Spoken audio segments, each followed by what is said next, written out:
Hi everyone and welcome to what I hope is going to be a very cosy reading vlog. So despite how beautiful and sunny and blue the sky looks today, the weather has definitely turned in Scotland, the temperature has dropped, and I'm just feeling the need to sort of embrace the chilly but cosy vibes and transition into the end of autumn really, which is kind of wild, with a little bit of a cosy reading vlog. And I thought I'd theme this vlog around books I have had on my TBR for too long, essentially. I thought I'd make the rule to be books that I've had for at least 5 years on my TBR, which I think I have found a selection for. It's hard to always remember, and sometimes I can't find like a record of when I bought a book online, even though I do talk about books so often online. But I think I've got a pile in my office right now of books that fit the criteria, and it would be nice to sort of just kind of like see how my taste still compares to what I thought I'd like 5+ years ago, but also get those books off my TBR. Like, that is wild that they are still sitting there. So I'm gonna spend the week with you reading some of those books and just like embracing the coziness, starting with just grabbing my book from my bag, this one right here, which is Beauty and the Werewolf by Mercedes Lackey. So I picked this book up in a charity shop, and I have heard so many wonderful things about Mercedes Lackey. She's often compared to some of my favourite sort of late 20th century fantasy writers. Lots of people have told me I would love her writing, and this is a fantasy book retelling, I believe, or at least inspired by a mishmash of Beauty and the Beast and Little Red Riding Hood, which sounds like a ton of fun. I love anything inspired by fairy tales, so I think this could be the perfect book to start off this vlog. I'm really hoping that I love Mercedes Lackey as much as everyone's sort of told me I'm going to. I really do think I am, and I decided to start things off down here on the beach. I'm going to do a little bit of writing, a little bit of work. I wanted to get out of the house, get some fresh air. There's also some construction going on near me, so it's quite noisy in my office at the minute, and this is a much more peaceful setting to kick off the week. So I thought I would just like introduce this vlog to you, let you know what the plans are. I'll show you more of the books I plan on reading when I get back home, and also get on with some work. I also, like I said, want to do some writing, so I've got my tablet, so I can do a little bit of work on my novel whilst I'm here and read and drink my coffee. I've got my little coffee here in a Stanley cup. I know I kind of hate myself too, but I needed a new like thermal coffee mug, and this actually was the best size, shape and reviewed, so I promise I won't start collecting them. But I guess that just about covers it, right? Like, I'll not sit here and ramble on forever and ever, and I'll speak to you soon.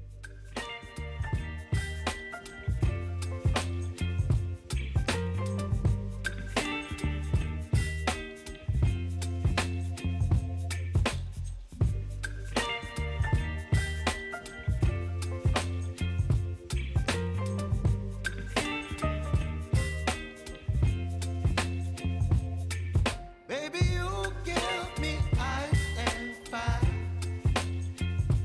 You're giving me wind and rain. You're some kind of butterfly. Baby, you give me midnight. You whip up my appetite. Don't leave me here high and dry. So I don't have anything super insightful to say right now. I'm about to head home because, there's things that do need to be done at the computer, and I've done some reading and writing at the beach, which has been lovely. But I'm 2 chapters in to The Beauty and the Werewolf, and I'm just charmed. I'm utterly charmed. The writing is charming.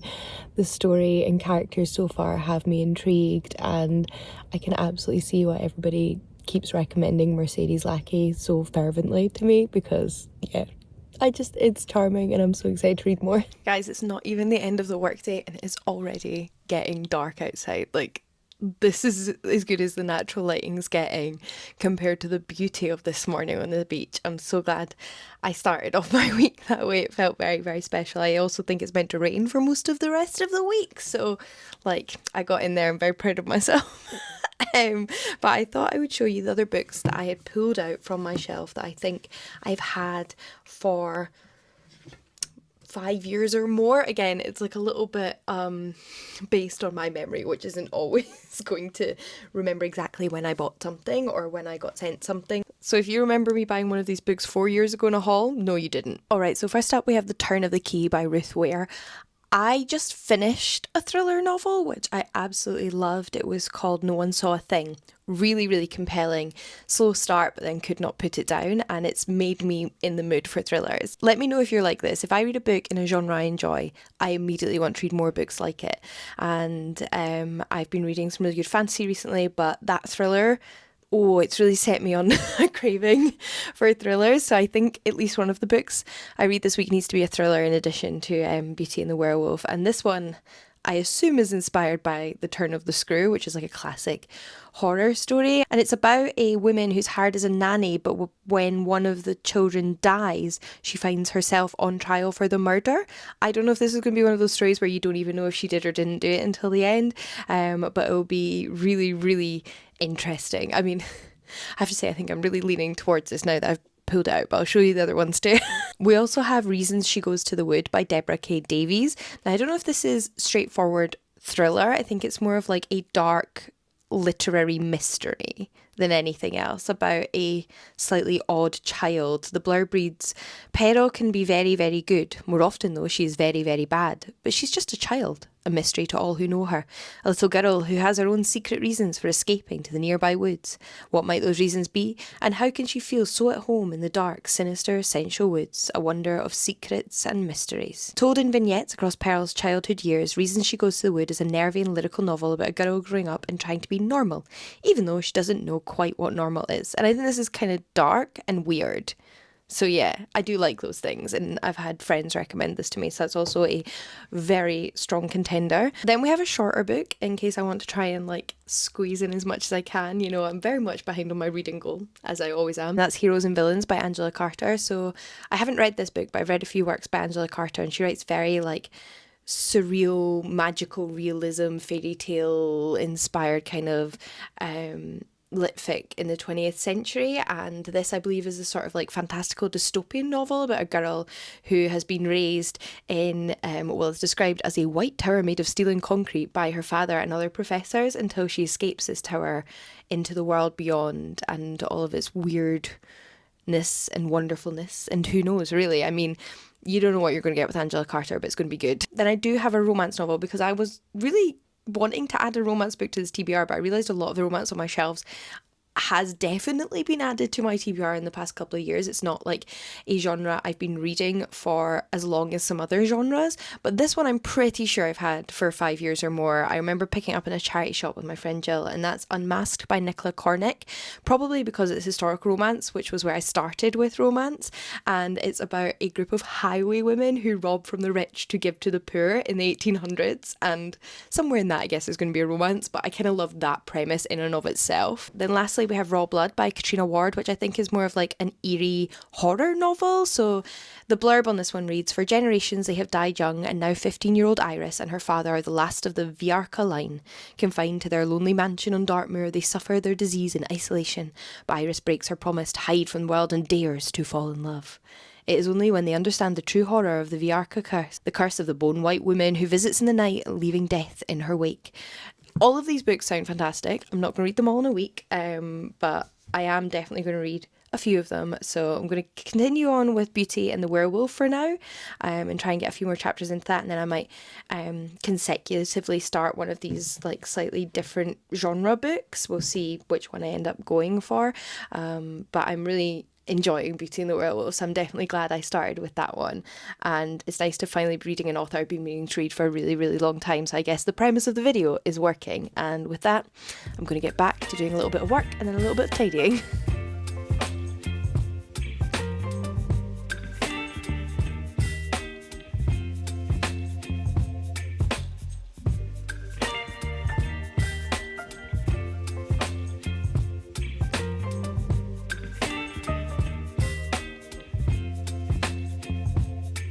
Baby, you give me ice and fire. You're giving me wind and rain. You're some kind of butterfly. Hi everyone, I thought I'd take a little break. Well, I'm actually about to go have my lunch, but before I go have my lunch, I thought I'd just pause from work and update you on my reading, because this is a reading vlog, so that makes sense. I am loving Beauty and the Werewolf. I've read a little over a third of the book, I think. I'm about 120 pages in, and it has just been such like a joy and ease to read. Like, it's the kind of book that you just start and can't put down. And it's been a while since I've read a proper like cozy fantasy book, which is what this feels like. So I'm really enjoying myself. I also did a little bit of Googling and learned that it's actually part of a wider series called the 500 Kingdoms series, which seems in part to be a series by Mercedes Lackey, where all the books are sort of standalone stories but set in the same world and draw on fairy tale elements. So I believe like the godmother is a reoccurring character, like the godmother, the fairy godmother. And this is one of those books. I actually have another one of these on my shelf. When I bought this, there was 2 in the charity shop for sale, and I've forgotten what the other one was, but I think it's a retelling of Sleeping Beauty, and they're ex-library copies from the US. So somebody obviously bought these from like a library sale in the US and then ended up donating them to a charity shop in Edinburgh, which is so random. But they're originally from Kansas. I don't know. To me, that feels quite cool that these books have made it all the way from Kansas in the US to me here in Edinburgh, and I'm loving it. So I'm very, very grateful that they did. It's, like I said, just a very, very charming, cozy fantasy book. And I love in particular the beast slash prince slash werewolf character who is a duke in this story, because he is a bumbling scholar. He is a socially awkward academic wizard, and I love that. I know it's not a popular opinion, but I'm not really into the dark, broody heroes. You know, they work for me sometimes, and I'm kind of happy with whatever I get as long as it's done well. But it's not what I gravitate towards. If you give me like a golden retriever or like a super like cheerful chappy or a slightly like awkward academic male love interest, I'm going to be so much more in love, and that's what I've got here. So I'm very excited to see where it all goes. I also love our female protagonist. Then I thought I'd give this a shot last night when I was in bed, because I was kind of curious about it, and I don't know what I got into my head that made me think it was like a mystery thriller in any regard. It sort of goes to show how if you obtain a book a long time ago, you can kind of forget what it actually is, because it really isn't. It's very much just like a weird literary fiction book, which I'm down for. I love weird literary fiction, so that's totally okay with me. And I'm intrigued. It's honestly been quite uncomfortable so far. It's quite an uncomfortable book, intentionally so. So don't know where it's going to go, to be perfectly honest. It's told, as the blurb said, in vignettes of this young girl's life, and they're weird. She does some weird stuff. But it's also much shorter than I thought, because every single page, every single vignette is like this. There's only ever text on one page. So in reality, this vignette is just called Bad, the one I'm about to read. In reality, it's half the length of what it looks like. It's only really like 110 pages rather than 120, because 110 of those pages have like 1 to 2 words on them. So I should actually zoom through this, and it'll allow me to pick up the true thriller on my TBR, which is the Ruth Ware book. I think I've only ever read one Ruth Ware book before, but she's quite a prolific thriller writer that everyone raves about, so makes sense to check out more of her work. But I think that kind of covers where I'm at with my reading. I'm going to go make some rice bowls for lunch for Chris and I. I'm on lunch duty and he's on dinner tonight, so that'll be nice, and then I'll be back at work. Fun.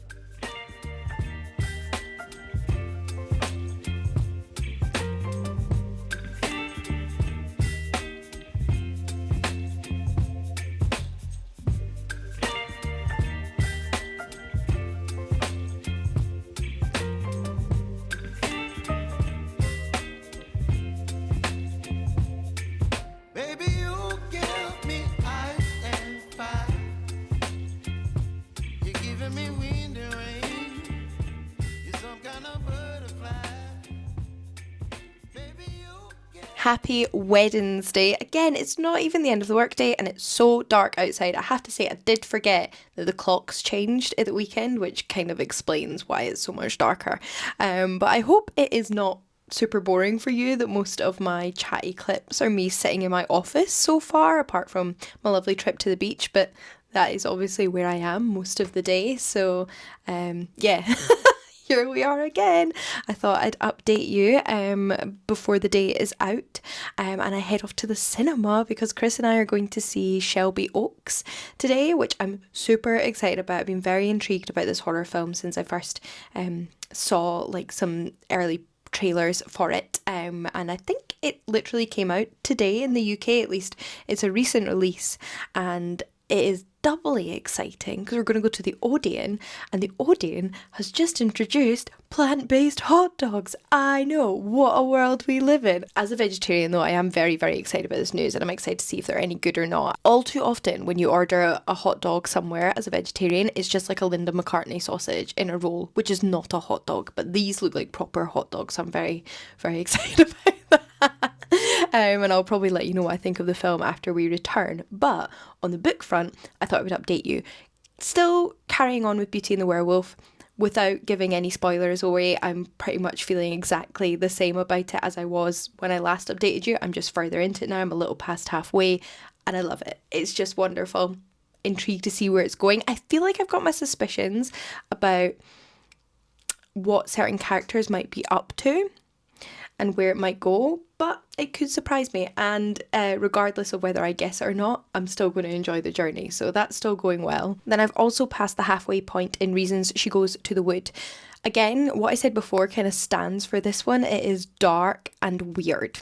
Those are the two adjectives I'd use to describe it, and if you're looking for like a comp title, if you enjoyed Earthlings by Sayaka Murata, I think you'd also enjoy this. There's like thematic and just tonal crossover for me. Also, I guess Victorian Psycho, if Victorian Psycho is told from the perspective of a child. But in saying that, there's also certainly sympathies to be had for the protagonist, who is called Peril, because her home life doesn't seem like a very happy home life, but that then manifests in her doing some not very nice things, and it's just quite captivating. Like, you can't put it down. It's this weird mixture of like sad, sympathetic childhood mixed with absolutely unhinged behaviour and bullying and weird body stuff. So do with that what you will. I don't know what's going to happen in the second half because it's not a really plot-fueled book. It is a story told in vignettes, but it's more just like parts of this child's life. I do wonder if it will come to more of a head in this second half and maybe have more of a like punchy ending, but we will see. I don't know really what to expect at all, but I really like the writer's writing, so that's a big plus. And once I'm finished this, I'm going to start my Ruth Ware thriller, which is very exciting, or the other one. When I've finished one of these books, I will start my third book and let you know. But yeah, I'm going to do a tiny bit more work before I head off to the cinema, and then I'll let you know how the film was when I return. That's us back from the cinema, and I thought I'd do a quick review of Shelby Oaks because what's the difference between books and films, really?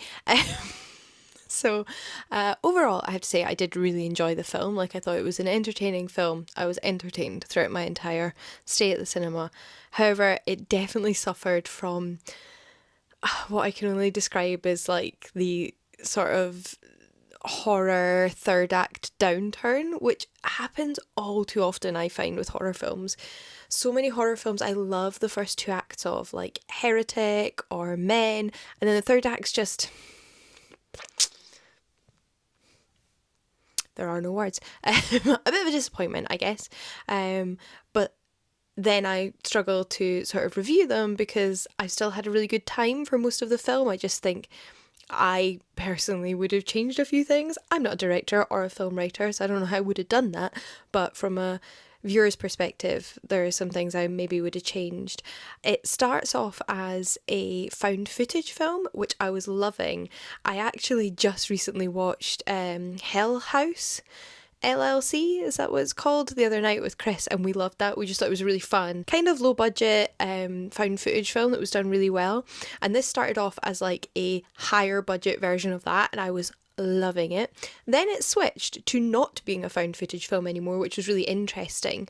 And I didn't actually oppose that. I thought at first that was working well as well. The mystery was intriguing. We were following a woman whose sister had gone missing whilst filming a paranormal investigation YouTube show 12 years ago, and no one ever figured out what happened to her, but they knew that her co-stars had died somehow brutally, and that was the mystery we were following. But the pacing kind of was a little bit jarring, as well as the contrast between some of the ways in which it was filmed. Like, it was like there was a lot of ideas going on there, and maybe they didn't all stitch together quite as well as they could have. But would I recommend watching it when it's available to stream? Probably, yeah. It was like an entertaining film, and impressive when you think of it as a directorial debut, so I'll definitely check out whatever the director does in the future. Oh my god, I completely forgot to tell you about the plant-based hot dog, and I can't be bothered reattaching my little handheld mic for this. All I wanted to say really was it was perfect. It was amazing. And if you're looking for a vegetarian hot dog, the Odeon has nailed it. Welcome to the kitchen tea and coffee cupboard. Predominantly tea, just because I guess there's more variations in tea than coffee. And I was just about to make myself a hot drink for an afternoon pick-me-up, and was confronted by how much is in here, and kind of like, I don't know what to drink. And some of these I kind of forgot because we've accidentally been like stuffing things in, and we do drink a lot of hot drinks, so it's not that we won't drink it, but you know, like stuff gets hidden behind other things and you kind of forget. So I'm going to organise this a little bit.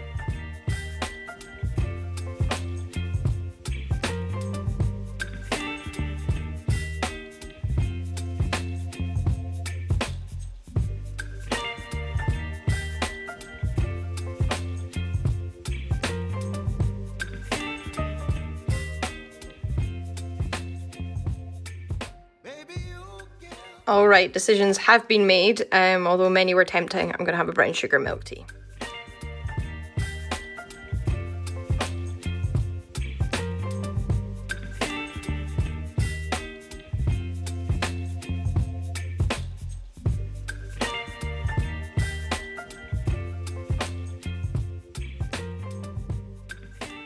Good afternoon. I'm just filming some TikToks, although the temperature was getting quite cold, so I've had to chuck on a jumper and turn the heating on, and hopefully I'll warm up whilst I'm chatting to you, because I thought, you know, we're here, we're set up, let's chat, and I do have some updating to do. First of all, actually, on the film front, I'm going to put my iron brew down.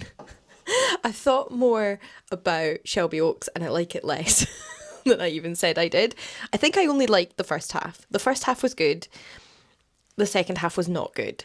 So, like, while I kind of feel like I came out of the cinema vaguely entertained, it had just like slowly decreased throughout the whole experience, and I'm not sure about some of the plot decisions that were made in the second half. I don't have opinions re whether it should or shouldn't have been supernatural, for example, but I didn't quite like the way certain things were done, or certain exploitation tropes were used, really. So I think I'm landing on more of a 2.5 than a 3, because it's just like half a good film. So 2.5 seems fair.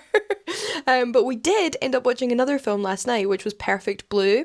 This is a 90s anime horror thriller, and it was incredible. It was so emotional and impactful, and I felt really like, I don't know, it was pulling at my heartstrings and my experiences of being a woman, and it was just really, really well done. It was about a J-pop idol who's transitioning to becoming an actress, and obviously everyone around her has opinions on that, and it's about the way she's objectified and treated by men in both industries in different ways, how she has to put on this persona, and how everyone has different ideas of who she is, and it all spirals as there is a serial killer who comes onto the scene, and it's really twisty turny. Would highly recommend. Definitely over Shelby Oaks, unfortunately. But I also finished a book, which is what I'm meant to be talking about in a reading vlog, right? Let me know if you like hearing about films as well as books in these videos. But I finished Reasons She Goes to the Wood by Deborah K. Davies. I think everything I said before pretty much stands. It's weird, it's dark, it deals with a lot of heavy topics, so if you feel that's necessary, I would definitely look up some of the content warnings beforehand, because it's quite explicit in the way it depicts those themes. But as you read it, as appalled and horrified as you are, I think, by Peril and her actions and some of her actions in this book, I think you also just feel more and more sad for her, because they are the result of a neglectful and abusive household and lack of mental health care. So your heart does kind of end up torn out for her. So while on the surface it uses quite disturbing themes to like kind of punch you in the face a little bit as a book, it's just quite a sad story at its core, and that's how I came away from it, feeling quite sad. That's not a critique of it, because I think that is the intention of the book and I think it was really well written, but yeah, it was just really sad. That's what I thought about that one, and I did end up starting just the first couple of chapters of the Ruth Ware thriller last night whilst I was in bed, and also read a little bit more of Beauty and the Werewolf, which I'm still really enjoying. I've got about a third of that one left. I do have one point of contention at this moment in time though, and that is I do not think our protagonist is harsh enough on Eric. I think she's too forgiving of Eric, who is the gamekeeper. Like, he has a connection that I won't give away to the Duke's household, and he's the gamekeeper, and he crops up time and time again throughout the story, and he is very exploitative of women. And he provides all these explanations of why he does the things he does, and she kind of just goes, oh, okay, sure, that makes sense. And I really think she should be harsher on him, but I'm still enjoying the book. I'm still very much enjoying the book. So I'm going to carry on with that, and also read a little bit more of the Ruth Ware book. But it is Halloween, so we're going to a friend's house tonight to eat pizza and chat and play games and probably watch another horror film. So that will eat into my reading time a little bit, but I'll keep you updated.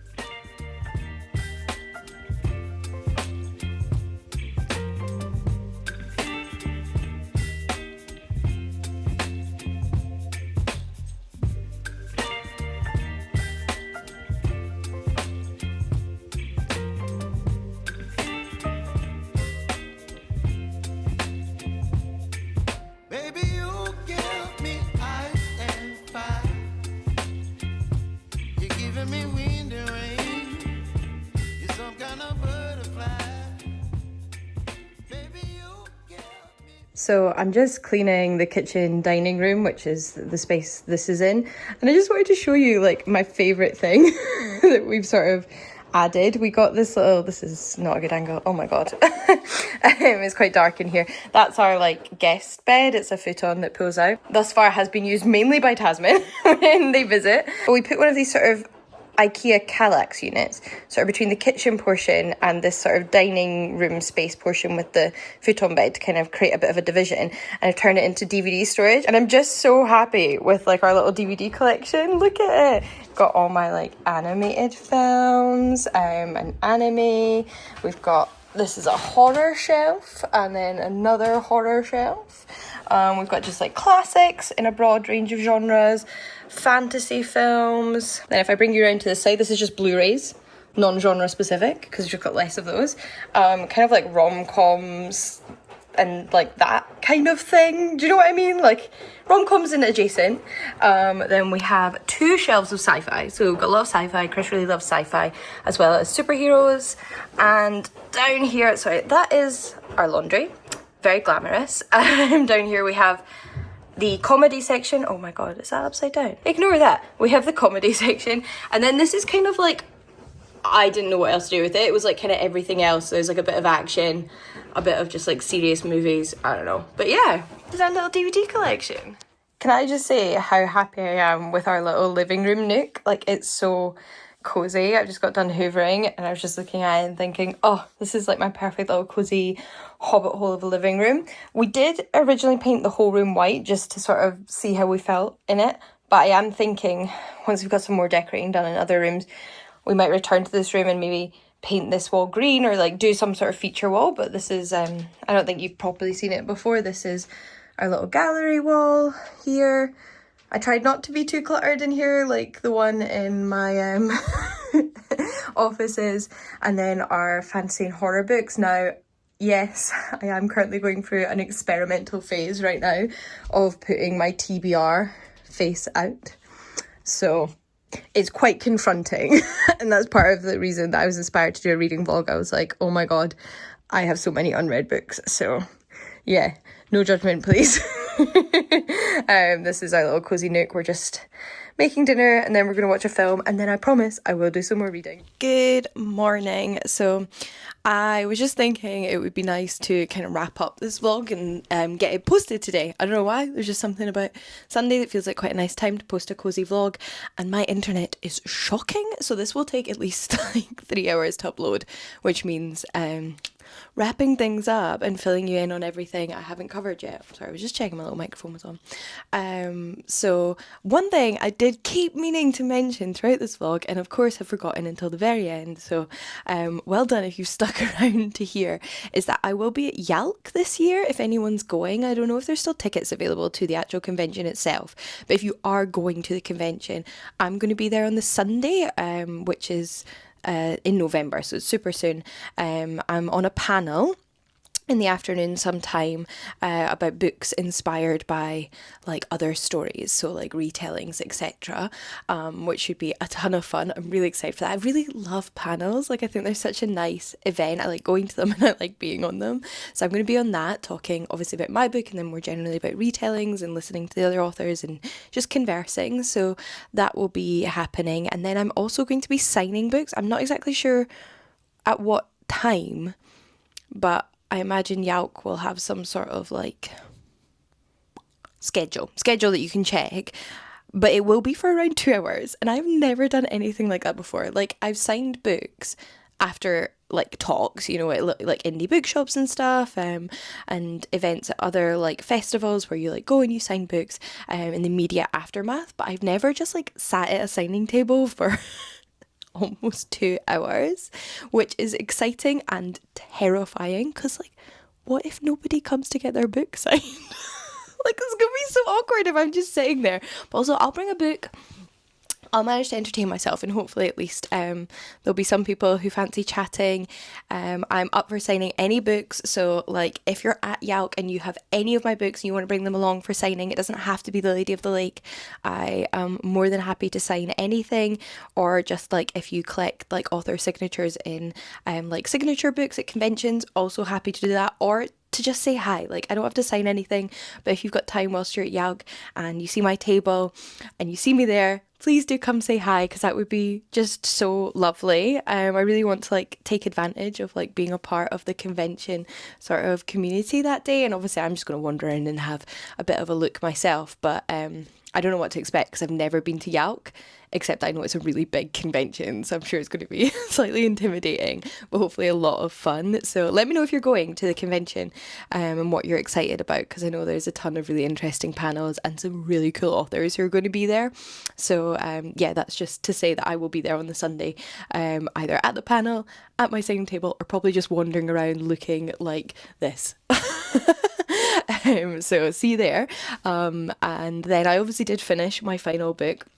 I didn't really read any more of the thriller, so I'm not going to like hang around and try and finish that for this video, but I did finish my fantasy book, which was just really like cozy. It's just a really cozy fantasy book. There's not like a lot of like high action, like there's moments, but it's not like a big action-packed plot. It's just like a cozy subversion of fairy tales that plays around with fairy tales quite like overtly on the page. The characters have almost like a sense of awareness of fairy tales themselves, which is quite a fun concept. So if you do like those kind of like cozy fairy tale retellings, cozy fantasy books, then you'll probably really like this. And then I think that kind of covers it.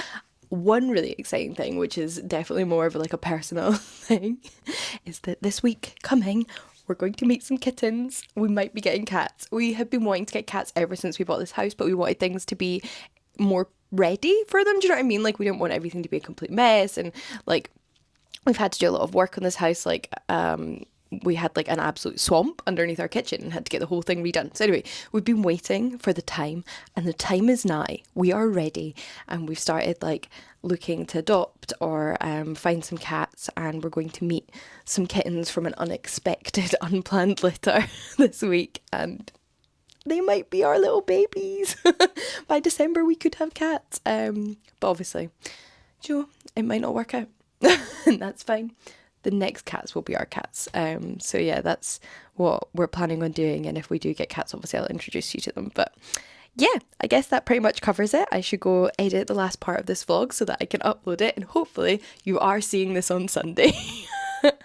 But until next time, everyone, happy reading, and I'll see you all again soon. Bye!